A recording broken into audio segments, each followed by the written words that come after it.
تاریخ اسلام اور شہادتیں۔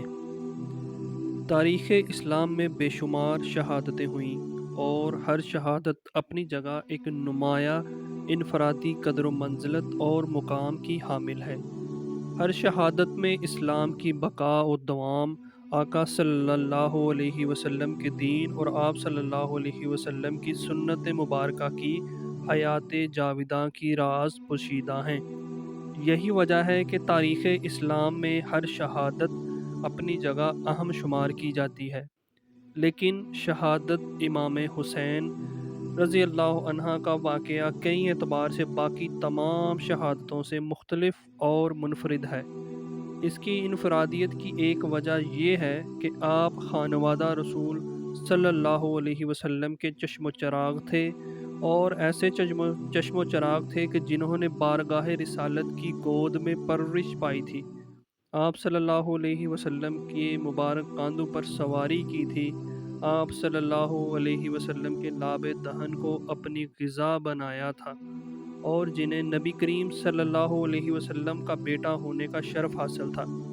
اس لیے غربت، پردیس اور مظلومیت کی حالت میں یزیدیوں کے ہاتھوں شہادت باقی شہادتوں پر ایک نمایاں فوقیت اور برتری رکھتی ہے۔ خلافت راشدہ کی مدت۔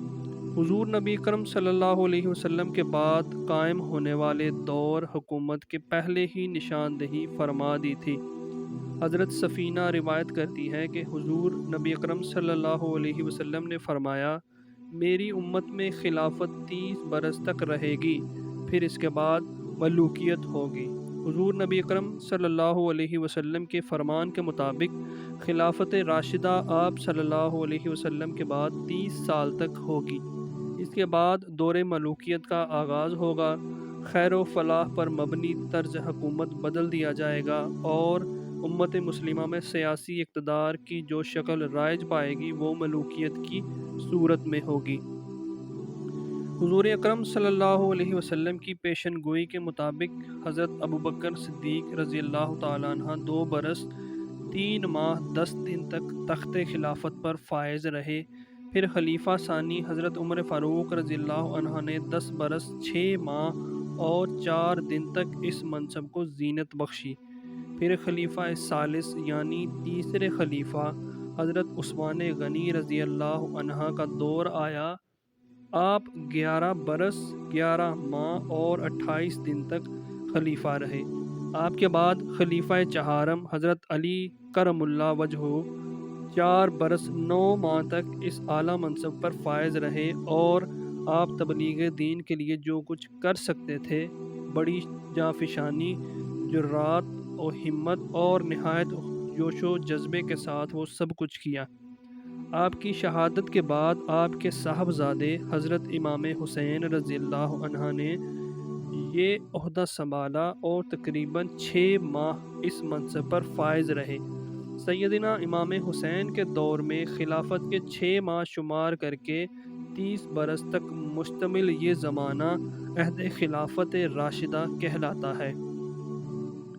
حضرت علی شیر خدا کے اعلان خلافت کے ساتھ ہی ملک شام میں حضرت امیر معاویہ نے اپنی آزاد حکومت کا اعلان کر دیا اور علی کی خلافت کو تسلیم نہ کیا۔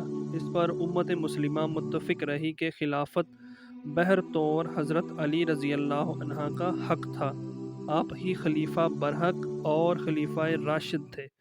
حضرت امیر معاویہ کا یہ فیصلہ ائمہ اہل سنت کے ہاں اجتہادی خطا کے طور پر لیا جاتا ہے۔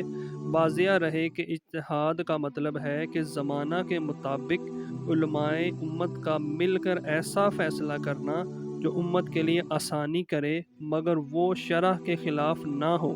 اگر وہاں ایسا فیصلہ ہو جائے جو کسی کو تو فائدہ دینے کے لیے ہو مگر وہ امت کے لیے نقصان دہ ہو، تو وہ اجتہاد غلط تھا، کیونکہ اس کی صورت نہیں تھی اور اس سے نقصان بھی ہونے کا خطرہ تھا۔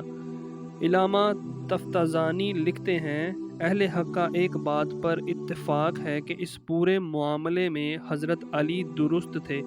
حضرت امیر معاویہ کے جداگانہ اعلان حکومت کے بعد حضرت علی رضی اللہ عنہ کے ساتھ ان کی کشمکش کا آغاز ہو گیا۔ جو کہ حضرت علی رضی اللہ عنہ کی زندگی میں جاری رہا، جس کے نتیجے میں جنگ جمل اور جنگ صفین جیسے چھوٹے بڑے معرکے ہوئے، اور پھر حضرت علی رضی اللہ عنہ کی شہادت کے بعد حضرت امام حسین جب مسند خلافت پر بیٹھے تو امیر معاویہ نے ان کی خلافت کو بھی تسلیم نہ کیا۔ اس طرح مسلمانوں کے دو گروہوں کے درمیان اختلاف قائم رہا۔ اس اختلاف کو ختم کرنے کے لیے حضرت امام حسین نے 6 ماہ میں ہی چند شرائط پر مسند خلافت چھوڑ کر امیر معاویہ کو مسلمانوں کا امیر تسلیم کر لیا۔ مرکز خلافت کی کوفہ منتقلی۔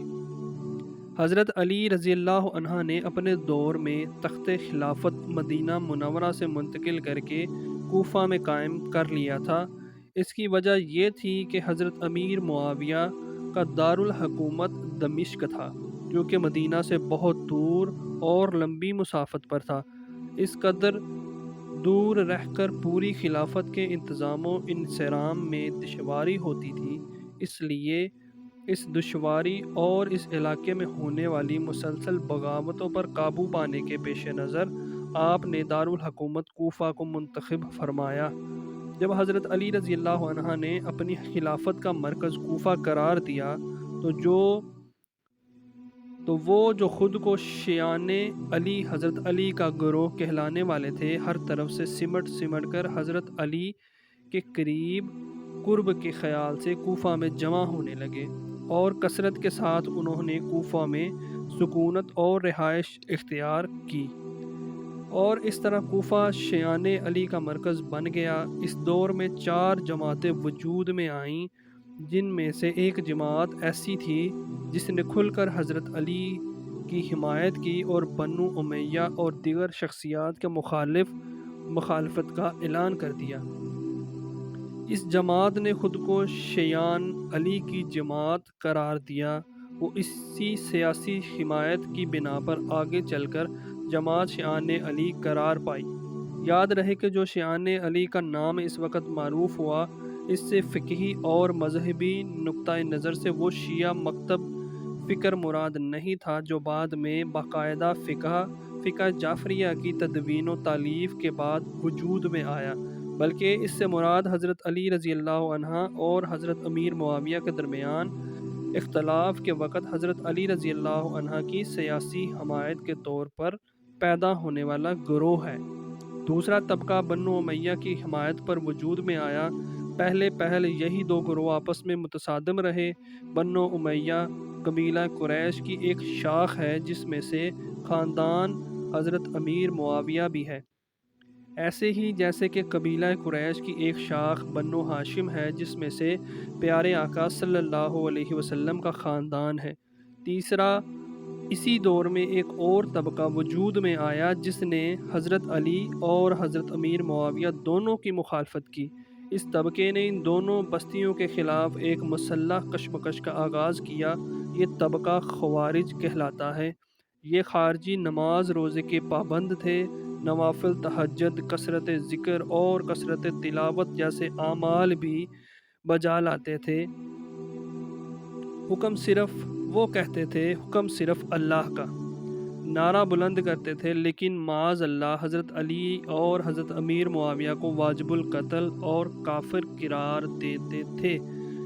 چوتھا طبقہ کثیر صحابہ کرام اور ان کی پیروی کرنے والوں کا تھا، جو حضرت علی رضی اللہ عنہ کی خلافت کو برحق جانتے تھے، لیکن حضرت معاویہ کے بارے میں خاموش تھے۔